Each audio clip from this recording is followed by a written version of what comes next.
Our first session sets the stage for one of the most exciting areas of educational innovation: immersive learning technologies. Think virtual reality taking students on a journey through an ancient civilization, or AI adapting lessons to fit every learner's pace. In this panel entitled Innovative Approaches Navigating the Future of Education with Immersive Learning Technologies, our experts will unpack how these tools are reshaping classrooms, making learning more engaging and accessible for all. From education, interactive simulations, will explore how these innovations can bridge the gaps in traditional teaching methods. So first of all, please put your hands together for our moderator for this discussion. So I'd like to welcome up Elena Biriani, co-founder and CPO of Leah Growing People. Come on up, Elena. And for all of our panelists to join her up here on the stage, we're going to welcome up Dr. Rahmad Dwi Putrano, chairman of Iblam School of Law.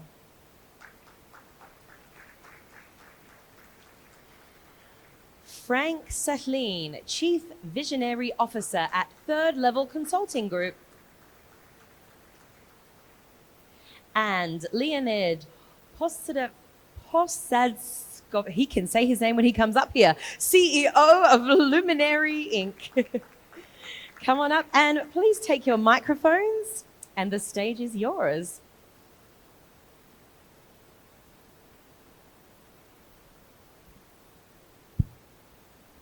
I also had to practice Leonid's name for a while, so no worries. So welcome everyone. Thank you for joining us and coming quite on time. We are very happy to see the room is quite full. We are following, I hope we have the title showcased here. So navigating the futures of education with immersive learning technology. We aim really to explore today what are the cutting edge technology available, most of all available in our groups, to really understand how we can bridge the gap that at the moment we are finding in education to having those students ready for the work environment out there. So basically for employability, a better employability. Our discussion, we follow innovative way, an innovative process that we can adopt to facilitate this transition for the education to the global work and the global work environment our students will have to go to. So my name, has been said, Elena Buriani. I'm Italian. I'm the co-founder and the CEO of Leah Growing People. I'm a certified professional coach and I'm chartered member CIPD. So I'm an HR specialist, advocated in enhancing leadership and team efficiency from the very beginning. We have created a Leah tools that it's called Leah Insight that diagnose actually the gap between how the people perceive themselves versus how they are perceived by others. And then we coach the people to fill that gap and also through traditional coaching technique, but also through explorative and experiential learning. We invite our client here in the UAE. I'm based here for the past 9 years. So if you want to know something about Dubai, I'm the person to reach out to. And we also bring them in an immersive experience in a sailing boat, having ACUS coaching with horses, having experience in the desert, having sound and movement healing session around the country. I was really impressed by the fact that when we start talking, we realized we had in common one thing, which is exactly fitting and filling up this gap that we find in education, in the traditional education, while the world, most of all now with this advanced technology, is having a very, very fast pace.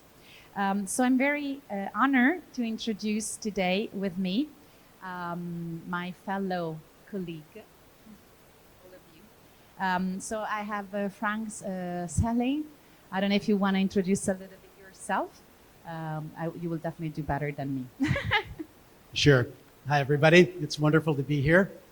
My wife is here with me as well. We're from Puerto Rico in the Caribbean. Before that, from Boise, Idaho. We do three main things.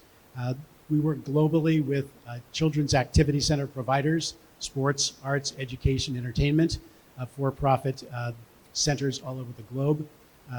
For not-for-profit, we do the International Association of Child Development Programs, which brings together the top educators in the sports and arts and education, the top suppliers, the top associations, and the top investor groups. And then the third thing that we are working on at this point is a child activity center metasphere, or a metaverse as well, from the technology standpoint. Thank you, Frank. And then I would love also Rahmat Putranto, Dwi Putranto, to introduce himself. Thank you, everyone, for the opportunity. My name is Rahmat from Jakarta, Indonesia. We are from IBLAM Education Group. We have university specializing on law. Also, we have preschool and kindergarten, and some of education institution, non-formal and formal institution. We are coming here actually so happy, so excited, because we are open up for new partnership to the global community. Also, we are inviting to people who interested in developing education sector in Indonesia. We are ready to be your partner. For example, I was talking with Mr. Frank. We talk about the opportunity regarding the child activities, yeah. And in other hand, we also have a basketball academy for kids. We are one of the biggest in Indonesia. We have almost 4,000 students across to 24 branches. So please welcome. Thank you for the opportunity once again. Thank you so much. And the last one but not least, Leonid Pozatskov actually, from Russia and Japan. Yeah, my name is Leonid. I'm originally from Russia, but I'm currently based in Japan. So I'm a CEO of Luminary Kabushiki Gaisha. Luminary Kabushiki Gaisha is a security-first consultancy bureau. We mainly specialize on providing our clients with a consultancy on implementing reliable innovation with security in mind. But recently we also like working on another product, which is a seminary, which is our security education product. We are using gamification and innovative technologies to make education both practical and fun. Our team consists of security specialists and media experts who provide not only security expertise, but also an entertaining component to our product. Thank you. So as you can see, we go from Puerto Rico to Japan. It's a very diverse set of panels, but we all have in common the passion for technology. Before we go into sharing with you more about our perspective on this topic, I really would love each and any of you to maybe take a few seconds to really reflect on three main aspects, because we're all educators and we are all playing an important role in this industry. I would love you to think, first of all, what is that you see, the role of immersive technology taking a good role in the actual educational dynamics. So what do you think about it, and how is this already affecting your current, scenario? Second of all, how do you imagine an immersive technology that could change the way we could prepare our students for tomorrow? Have you thought about it? I would really love you to spend a few seconds to think about it. And in addition, as our responsibility and accountability are also important as educator and innovator, is also what responsibility do you have to facilitate this process, because this process needs to happen. If not, our student, they will be outdated and not suitable for the workplace. So we would love to share with you our vision on that. And hopefully by the end, we will be able also to interact and get some of your questions and some reflection on this topic. My first question is for Frank. And I would love to hear from you how the emotional, mental, physical, and social aspects of, that we see in students can be integrated in your program. And which immersive technology do you employ to support this holistic developmental process in the student? Well, that's a small question, easily answered in 1 or 2 words, no problem. Seriously, I'd like to set a little caveat before we start here, because when we start talking about virtual reality and augmented reality and mixed reality, you get into altered reality. And so what is just reality?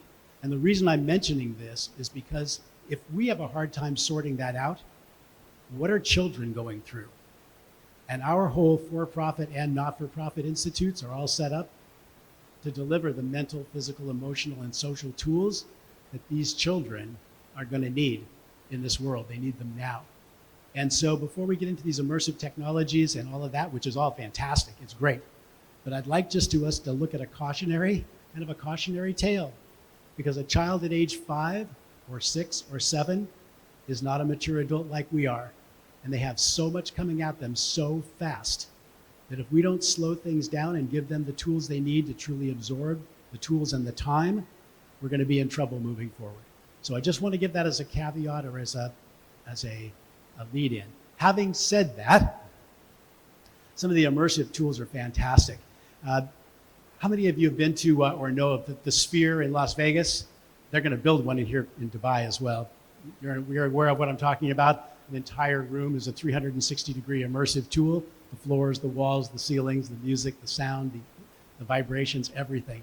Imagine that. Imagine a preschool gymnastics class, and it's a jungle theme, and you've got jungles on the walls, you've got it on the ceilings, you've got it on the floors, you have characters coming through, interacting with you in an AI way, and they've got friends there that are in that as well. It smells like a jungle, it looks like a jungle, feels like a jungle. It's pretty cool. That way it is actually pulling together all their senses, and their mental, their physical, their emotional, and their social. So those are great tools. Now, I don't think we can all afford an $8 billion sphere in our individual facilities, but the technology is coming very, very quickly. I know that we're just about to visit the Consumer Electronics and Technology Show in Las Vegas. Maybe some of you have been there before, the largest technology show in the world. And it's phenomenal what the bigger companies, Samsung, Toshiba, Sony, et cetera, are putting together in really cost-effective ways. And that's not only in the gym. Gymnastics was my root sport, but it's not in the gym or just in swimming or dance or music or anything else. It's in the educational classroom as well. And I believe we have to blend those 4 elements of mental, physical, social, emotional, blending them so that children can absorb a little bit more. Those are the coping tools that I see that we'll have to be able to use. Thank you, Frank, for this perspective, extremely important. And another aspect extremely important is this journey is definitely security. Yeah, now there is a lot of unsecurity when we go towards approaching those new technology. And this is where Leonid can really help. And I would love to ask you how we can integrate security education into the modern education in order that students are more protected.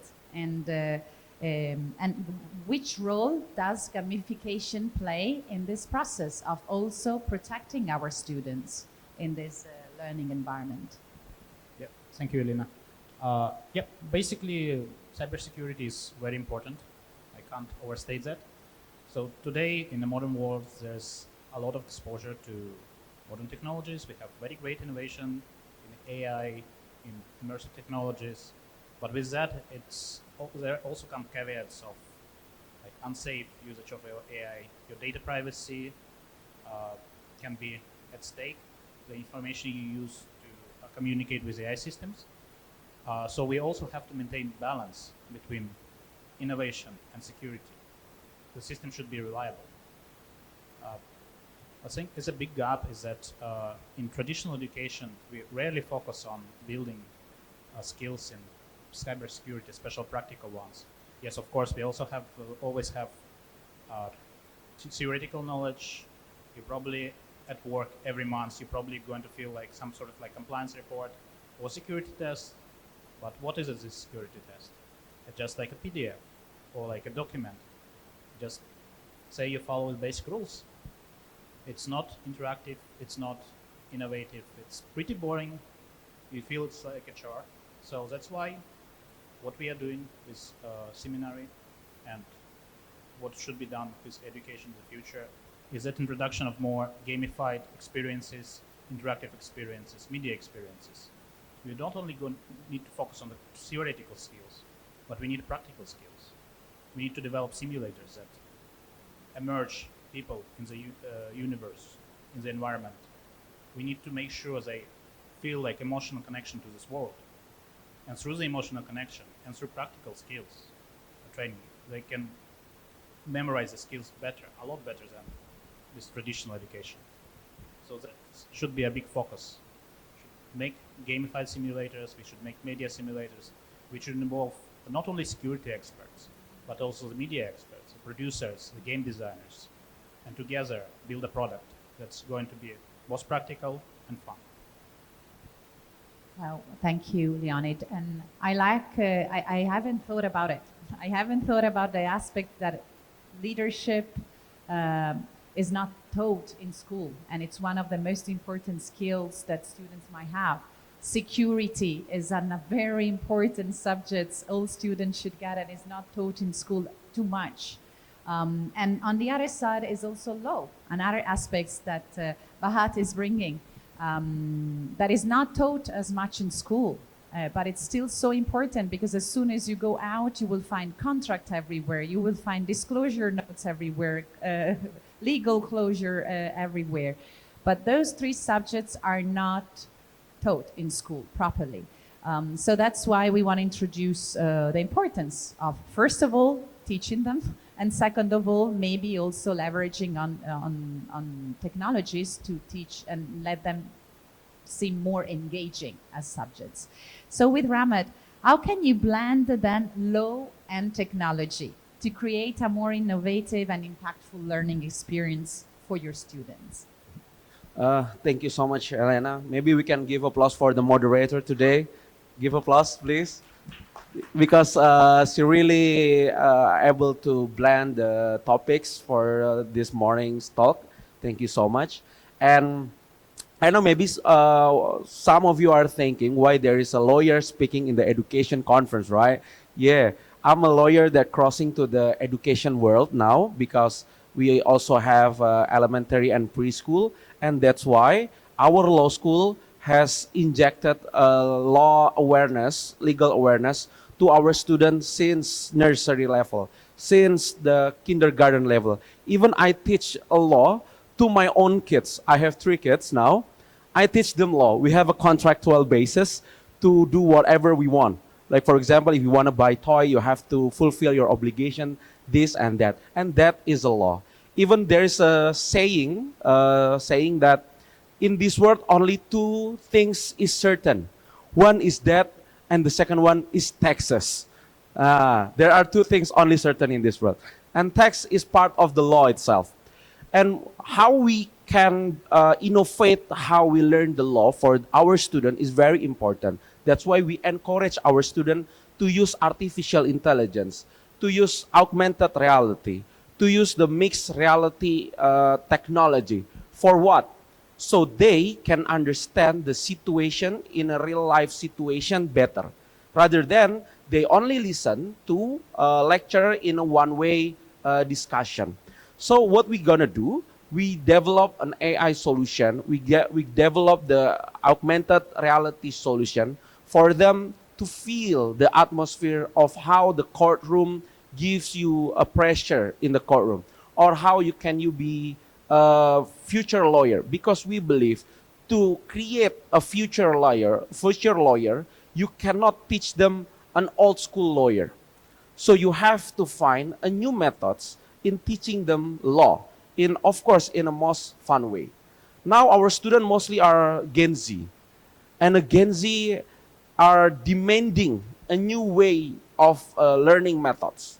They do not like only one-way situation. They are more demanding on a student-centered approach and a technology approach. And now, as a law school, we are still debating whether or not AI is approved to be used for academic purposes.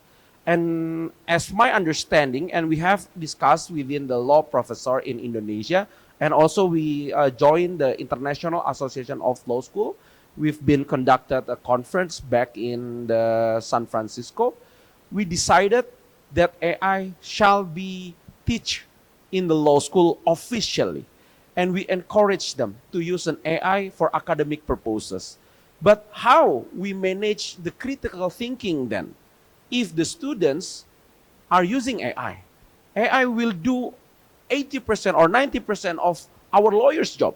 What is the lawyer's job actually? Only two lawyers' job. One is writing, second is speaking. That's right. That's what the consultant do. That's what the lawyers do.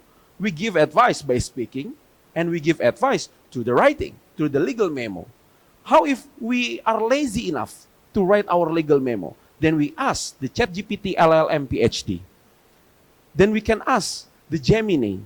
And then how we manage the critical thinking then? That's why we have to find a new way. We have to treat the AI like a calculator. So it's just a tool, not a magic tool that can solve all the legal problems or the legal solution you need. But is the professor nowadays understand the situation? Not yet. That's why we have to find a way, and that's why IBLAM is trying to make a new innovation on that. We encourage them, we give the regulation, we teach them how to blend the law and technology in our learning methodology. Thank you. That's all for the first speaking. Thank you. Thank you, Ramit. I really love this perspective. And in addition to this, I also want to add that students, young students, as another thing on top of critical thinking, which is creative thinking. So if you start really exposing to a very young age those tools to students, they might be able to come up with something we cannot even think about. Because our brain got so much critical that sometimes we also forget about creativity. And it's not about collecting a lot of data, but it's also being able to interpret those data with creativity and with a disruptive way of thinking, outside the box thinking, which kids are amazingly good at. So we don't want to lose this opportunity of exposing them to new technology while being safe, that for sure, but even learning with the children. Because noticing how they will use and approach those tools, it will be a great learning for us that we are outdated. We are not able to approach technology the same way they are. So it will be learning simultaneously together with them. And this is a beautiful aspect of, I think, of all educators. I would love to ask you, and this is open to everybody, whoever wants to answer, and we can build an answer together. As a result of applying these new approaches, either in leadership, in my case, in emotional, social, body and mind, in the legal aspects, in the security aspects, what do you imagine it will be different in the future compared to the current situation where we are today? Yes, let me start on this topic. So basically, as you see right now, the technology is progressing and developing exponentially. So, and exponential development of technologies brings exponential development of threats as well.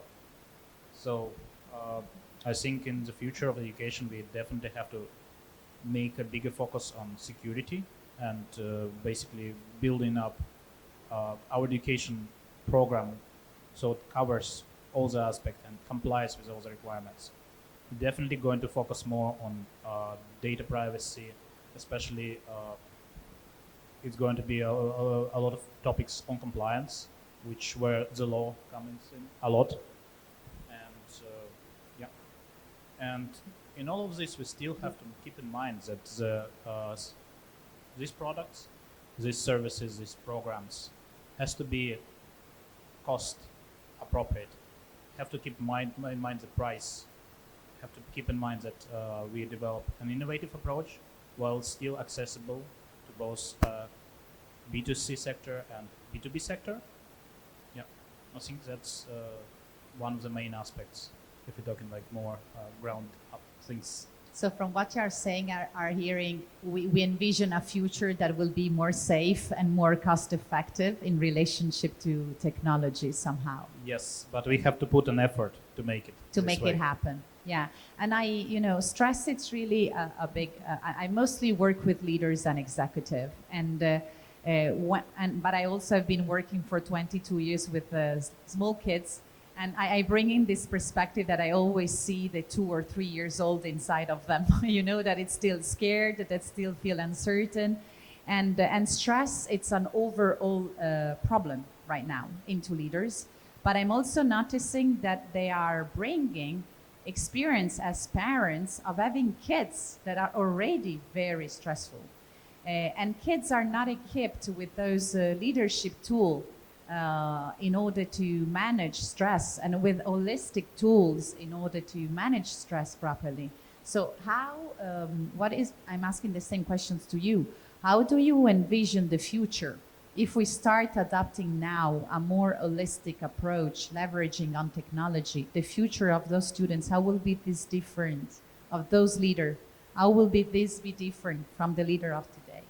Yeah, it depends who we're talking about. Are we talking about children? Are we talking about adolescents? Are we talking about people new in the workplace? Are we talking about experienced workers in the workplace? Are we talking about leaders and owners? Are we talking about educators in the school system?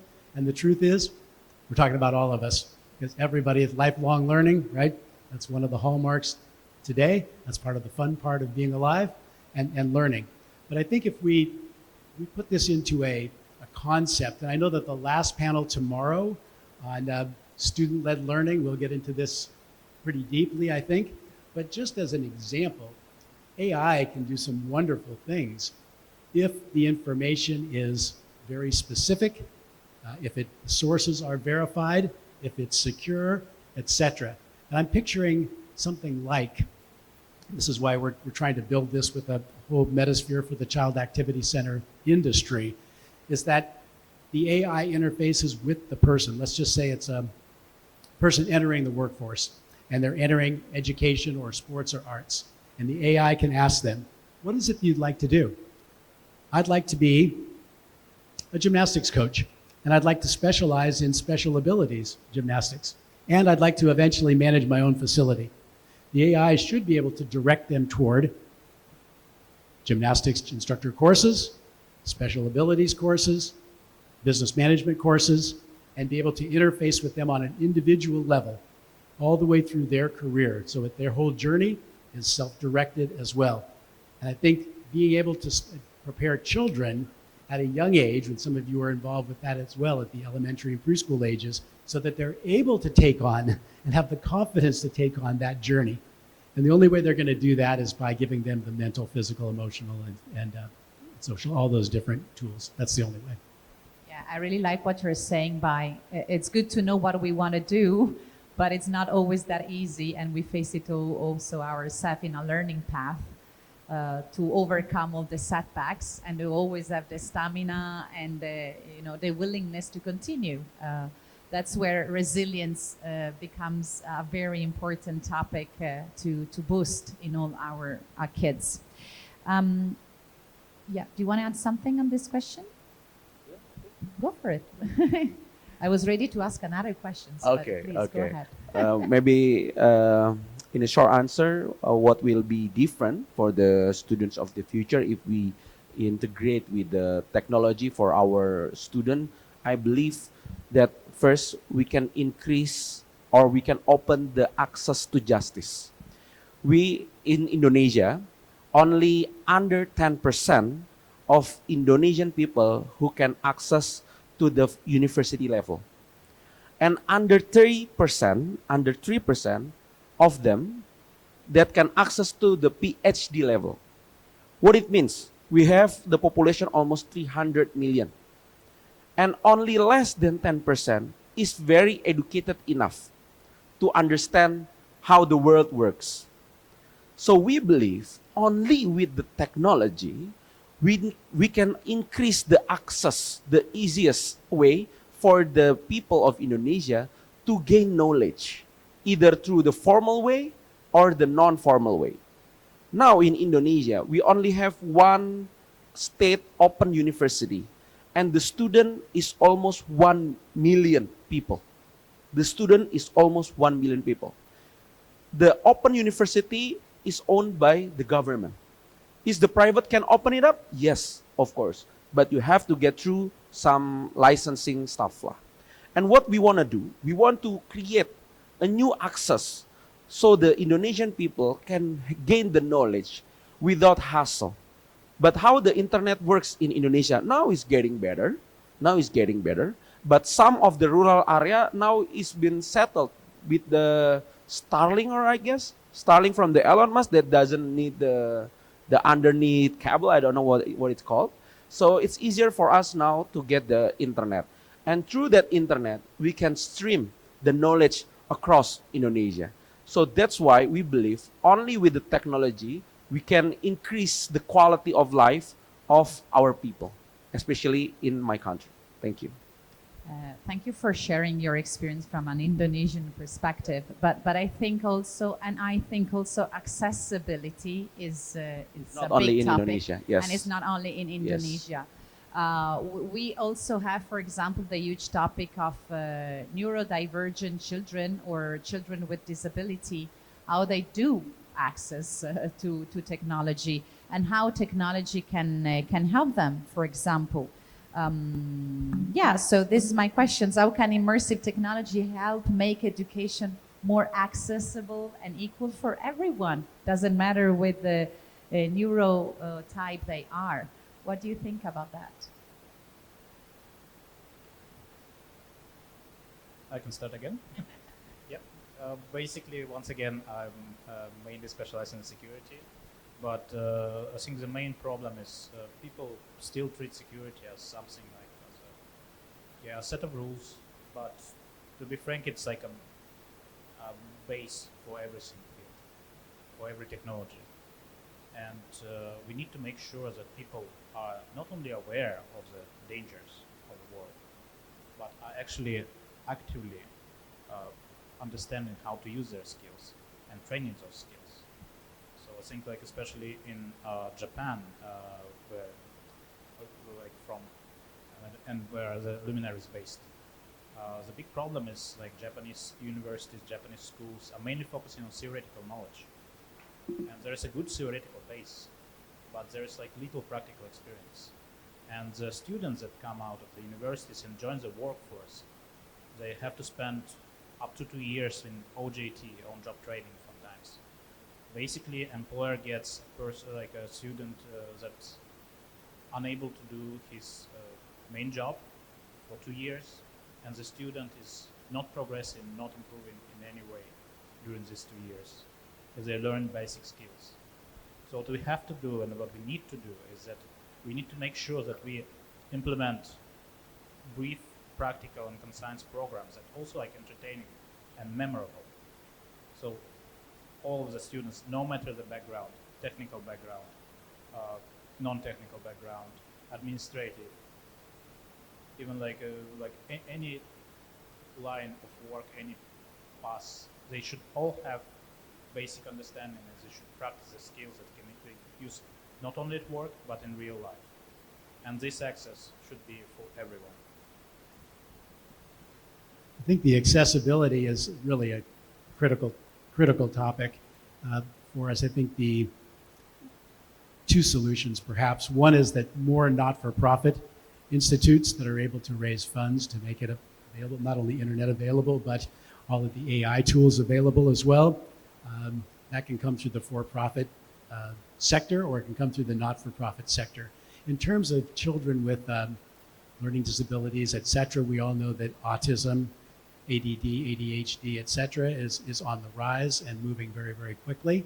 And I think that we need to be able to use AI to try to calm that down a little bit. Those children, especially the ADD, ADHD, autism, there are factors that are stimulating that. I don't know whether it's the environment, whether it's the air, whether it's the food, whether it's all of the technology coming at them too fast. All of those things are what's causing that rise in those factors. We need something to be able to calm them down. Most of you probably in this room as educators or educator entrepreneurs probably have some form of ADD or ADHD. I know I do. I'll be the first to admit it. But we need to reframe all of that. And the accessibility to have those children and those people have access is really important. Reframing ADD or ADHD is really critical. Most entrepreneurs have it, but we've kind of reframed that. Do you know what ADHD actually stands for? You know what it is, right? We're going to reframe it though. It's going to be attention, desire, high drive. That's what it's going to be. Because the difference is, people who know that, they're all like, yeah, okay. Actually, I made that up a couple of years ago. But the point is that there's so much coming at these children and staff people that you have and leaders and educators. There's so much coming at us so fast, it's very difficult to pull it all together. It needs to slow down a little bit and allow people to pull those pieces together to put something concrete into place for their own career, for their own family, for their own businesses to move forward. I am the mother of a neurodiverse child, I learned my disability through learning his disability. I realized, I also have some neurodiversity, proud of. But I've also noticed being an educator, as Frank says, that they are really increasing.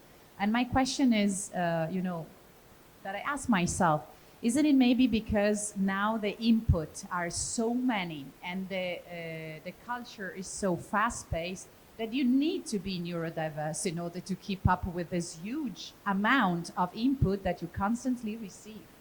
How a person who is not fast in skipping from one input to the other, managing one, managing another, can keep up, So I think if we go back to Darwin, is an evolution that is happening because input are coming to us to such a high pace that you need to be more agile and more flexible and more adaptable in your brain in order to keep up with all those stimuli.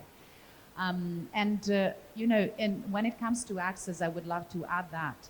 For me, it was beautiful to notice how allowing kids to embrace their unique leadership styles and their approach to learning, approach to processes, approach to mission, vision, goal setting, desire. It's extremely important when you find a tailored, customized way of each and every person. And this needs to start from childhood. When you help children to recognize what is your style, what is your learning ability? Are you kinesthetic? If you are, then maybe, studying on the book is not enough. Then maybe you need that immersive experience. Are you, autistic and so you love a topic so much, or with ADHD you get obsessed with one topic and you cannot focus on anything else? Amazing, let it become your major subjects, become a subject expert in that. Why should we should not leverage on their unique strength, on their unique talent, on their unique leadership styles? Make it become a strength. I had to quit my own country because I couldn't find any school who was including my own son. That's why we moved in Dubai 9 years ago, for him to find a school that was able to include him. And now he's the best performer. And everybody loves him, and the teacher says, okay, when Gabri is very happy, everybody's happy. When Gabri is very sad, all the class is sad. So he has amazing leadership skills, but that's why both me and my husband, we became leadership coach. We had to learn it to be able to help our son to succeed in life, and now we are helping other people. And customization is extremely, extremely key. And we need, as educator, not to put students in a bucket. This is what students should do. No, this is what Gabriele should do. This is what Frank should do. This is what Hamid should do. This is what Leonid should do. And it needs to be as much customized as possible. It's so beautiful what we have said, but I would love to ask the last questions because on a dream scenario, everything sounds amazing, but there's still a lot of blockages that are impeding us as educator to implement all those beautiful, scenario we have depicted. So in your experience, what are the most significant barriers that we are facing to integrate these new approaches? So let me start with the answer. The most significant barrier now is the laziness now. Yes, laziness. Laziness somehow can be a trigger to create an innovation. I know in Indonesia, uh, there is an application that does everything, like Grab for everything. We call it Gojek. And that Gojek application was coming from the laziness actually. So because the founder was so lazy enough to go outside from the room to buy a food, so they create an application to make somebody to buy that food for him. There is the application that coming from a laziness. At first, it was a really great narrative, but now we are becoming a lazy person. It was started with the lazy to buy a food. It was started by a laziness to create our own task, to finish our own assignment. Now we have to assign anybody other than us to do the job. Now we even lazier to ask somebody. We ask a robot to do that. So it's all started with the laziness. It started with the innovation because of the laziness, but the laziness itself that creates us as the lazy generation. And we don't want that. Who wants to be the lazy generation now? Nobody wants that. But it's getting that way. Even there is an update research saying that now the human memory or human memory is like a goldfish. We cannot pay attention more than 15 seconds. Because of what? Because we are lazy to watch the content. The first day of YouTube posting the content, we can watch the content at YouTube until 1 hour 30 minutes. Now, because of TikTok, we can only watch content only for 15 seconds. And now, under 15 seconds, if we see the content is not interesting enough, we swipe it. Man, how lazy you are. Just to watch the 15 seconds content, you are so tired. And now that is, I think, one of our greatest challenge. So no matter what the technology will come to our door, if we cannot fight our laziness, we cannot fight our mind to be a normal person again, back in the 80s, back in the 90s, I don't know whether we can survive or not as a generation. I don't know. So I really appreciate the generation from Mr. Frank, I think, and I think Mr. Frank, because back in the 80s, back in the 90s, people are so tough. Nowadays, they have called strawberry generation, where it looks good from the outside, but when you can touch them, it's broken. It's easy to be broken. It's a strawberry generation. And we don't want that. I think that's one of the challenge. We tend to find an easier pathways to educate our children by giving them what they want. And we easier to use any that makes us comfort. And we are so reluctant to use a harder pathway. Maybe that's all. Thank you. Sorry. Frank, what do you think about it? I'm going to pick up on your word because you went from I'm from the 80s also. So Oh, I'm not going to tell you where I'm from. That's I'm from the 50s, all right? So I'm going to pick up on that, though. His laziness into the challenge word you mentioned, I'm going to pick up on that. What we need to be able to do is to reinstate inspiring journeys. And inspiring journeys mean all 8 factors. If you use an infinity loop symbol, for example, there's at least 8 areas of human development. A person's mental development, their emotional, their physical, their social, their spiritual, their leadership for social change, their creativity, their personal financial life, and their career. All of those things, we need to be able to inspire them to take the journey and have it be a self-directed journey. AI and technology can definitely help that. I mean, I look at your children as well. You're perfect for this. Your 3 children are young ages. The only one I've seen have a contract with his children under age 2, but that's okay. You know, it's all right. But I think that the contract we want with the future is to set inspiring journeys up again, setting the success pathways up so that they are inspired to do, because everybody has a brain and a body and a heart and a spirit. I don't care what generation you are from. I don't care if you're from X, Y, Z, millennials, or the lazy generation. I don't care. We're all the same. It's all human. And AI we can use, and the virtual realities we can use to do that, but we need to challenge. We definitely need to challenge.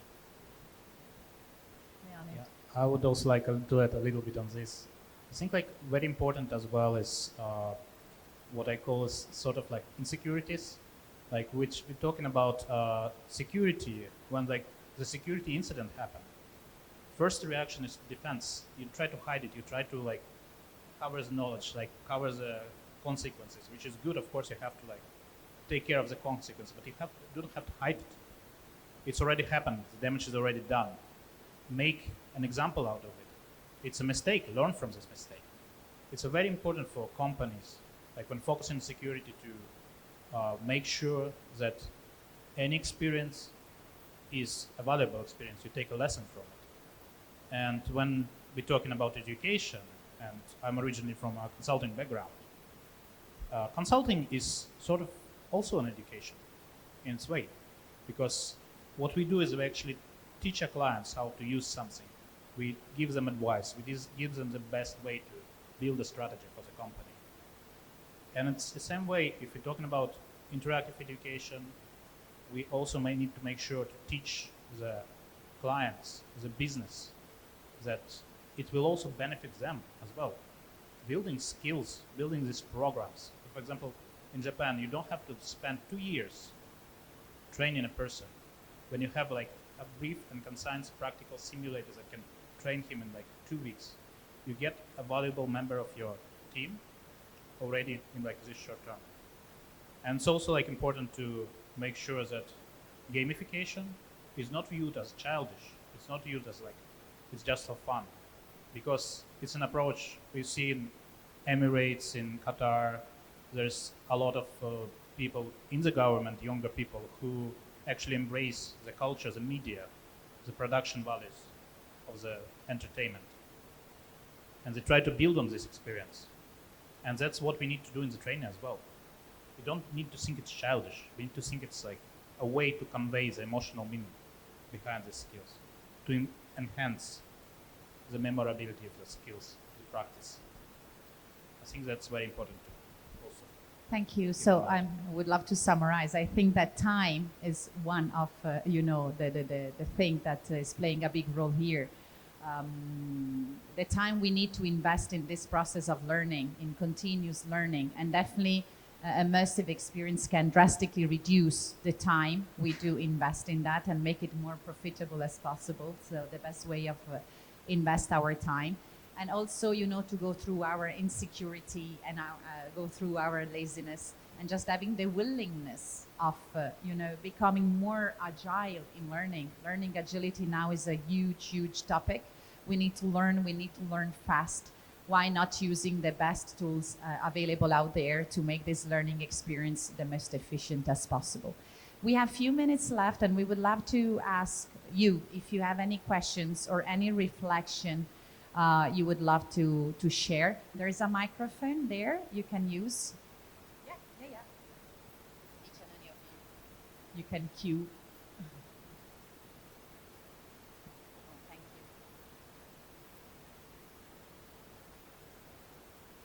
Thank you very much for your insightful presentations and conversations. I have a question for Dr. Rama and also Leonard. How do you approach differently the people living in cities, the children living in cities, and between the ones in cities and the ones in countryside? If there is some difference, then I'd like to know.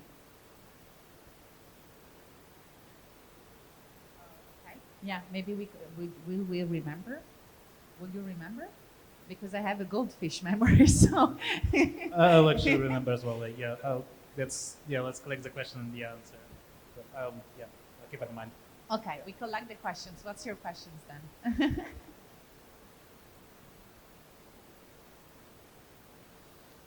Good morning, everybody. I'm morning. Dr. Majdal Sulami, an associate professor in computer science at Shagra University in Saudi Arabia. Some of my research is about AI and cybersecurity like that. Let me go back 20 years ago. When students face a problem, they think deeply how to solve it and do a lot of things, ask people to figure out how to solve this problem. Right now, when a student faces a problem, she or he just send it to ChatGPT. So it doesn't take like 1 minute or less than that. So what do you think? Is it gonna be affect our mind, or brain, or capability, or ability? I'm sure, I'm positive it's gonna do. But what do you think about that? Thank you. Is there any other questions? I saw some other. Yeah, can you ask your questions to the microphone? Yes, please.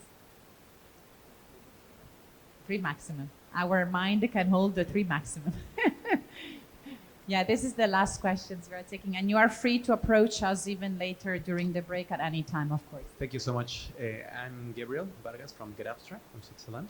The last month, I joined different meetings here in Dubai, and really remind me, there's a really concern because we are taking into consideration currently the education system that all we are the same. But what happened or what you're doing regarding topics from dyslexia, young people, ADHD or autism.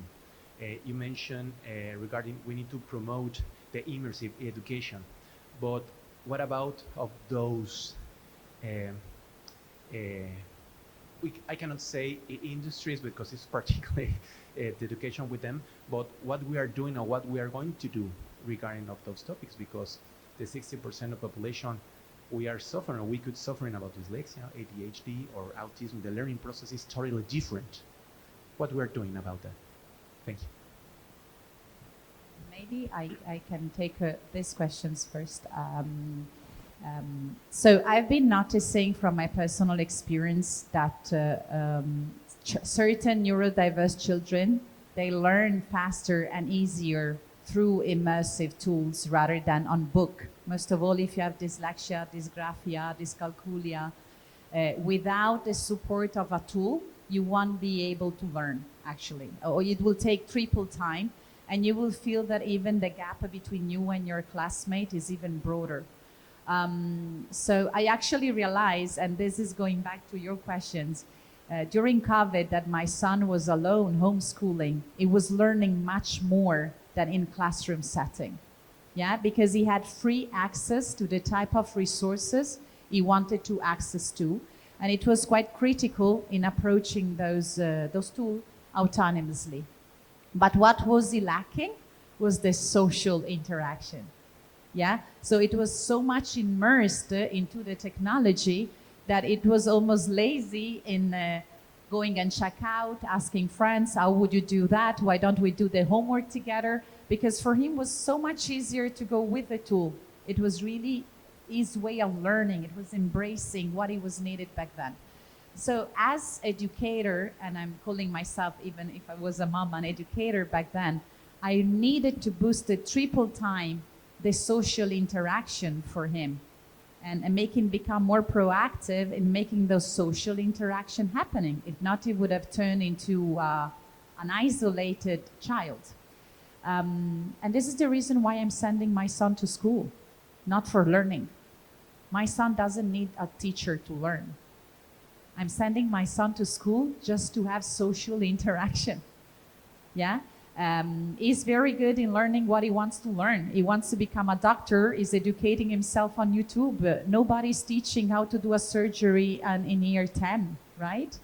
But this is why I'm pushing as an educator. And this is our responsibility, I think. We need to make them knowledgeable about technologies in all the possible area, law, security, social, emotional. Now we also have coaches that coach on AI. But as educator, we need to keep them learning about emotional connection, learning about social interaction, because when machine will take over, the only thing that will make us different is emotion and relationship and love, unconditional love. And there's no machine that can teach this. Yeah, I hope I've answered both of your questions. Yeah. I think we're answering these in reverse a little bit, and your question will be answered by these two experts, I think. But just a quick comment on your question in particular. I think that we as leaders, educators, need to help just guide people as to when they use AI and they get the automatic answers, those answers are there. Should they use them? How should they use them? And where should they use them? And the truth is, it leads to another set of awareness, right? And so that next level of awareness, that next level of information, how do we guide them through that? I don't believe anybody has the answer to that question right this minute. I believe that we will in the next year or two, as AI becomes more prevalent everywhere, and it becomes more prevalent in education and use in homework and everything else, and careers. But our job as guides, as leader guides, is really, I think that's really the answer. And we just have to have a lot of discrimination about that. We have a critical role to play going forward. I know our time is up, but I would love us to answer to your questions. Then we I'll go just, because they're looking at us. Yeah, sorry, a quick comment on the AI one. So I think it's also a twofold issue. We not only need to teach people how to use AI, but how to protect themselves against AI. Because they need to recognize where the AI system is used. Because I'm originally an AI specialist by profession. So basically we need to understand like where they use it and where it's used against them. So they can protect their data, they have to protect their privacy. And law comes a lot into this discussion. So there should be guidelines and there should be an education system to teach about this. So yeah, let's move into the question, the next question. Yeah, basically I think it's very important to make sure that business actually pays attention to this. Because yes, city population and country population are quite different in the mindset and the lifestyle.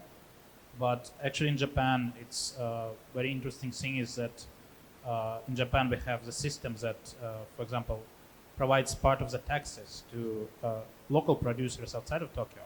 So if you live in Tokyo, you can actually pay your taxes in different jurisdictions and get some products for that. This can be done with education as well, with cybersecurity, the skills Tokyo is lacking. There's a lot of businesses, they are lacking specialists. Why not invest some of the money from the corporate world into building the universities and skill sets in the country? There's a lot of people who don't have access to top universities in Tokyo. So why not build a education program in private colleges and like local communities in schools? They're not that premium schools, they're not high level schools, but these are people who has talents that are not remains untapped at this point. So we have to make sure that business understands this and that they can invest and get internal resources they lack. Because there is a big lack of resources in cybersecurity and AI, especially in Japan. There's like rates of 5 positions open to one candidate, which is not enough to cover the workspace. Okay, just addition one more answer. First, of course, we need to treat differently from the student coming from city and rural area, especially like in Indonesia, where the gap of quality of education is very different. So, of course, we need to treat them differently by having a caucus method, where the rural students, specifically, we give them like a training session in more in depth, maybe before the 1 week or 3 days before the first day of college. And also for the second answer, for example, like in our law student, we assign them to SI dual track SI assignment. So the first essay that they have to make with AI, and the second essay they have to make by themselves. And last one, they have to make a report on what is the difference between the AI product and our human product. That's our efforts to teach our student to understand what is the difference between the AI creation and the human creation, and what is the insight of the two SI when we compare. It means they understand if they use the human creation, they know how to put their souls into their writings. But AI doesn't have the soul and the emotion, so I they think understand it's about amazing the if we finish situation. with these questions. Put your soul. AI doesn't have it. Thank you very much for being with us today. We wish you an amazing continue.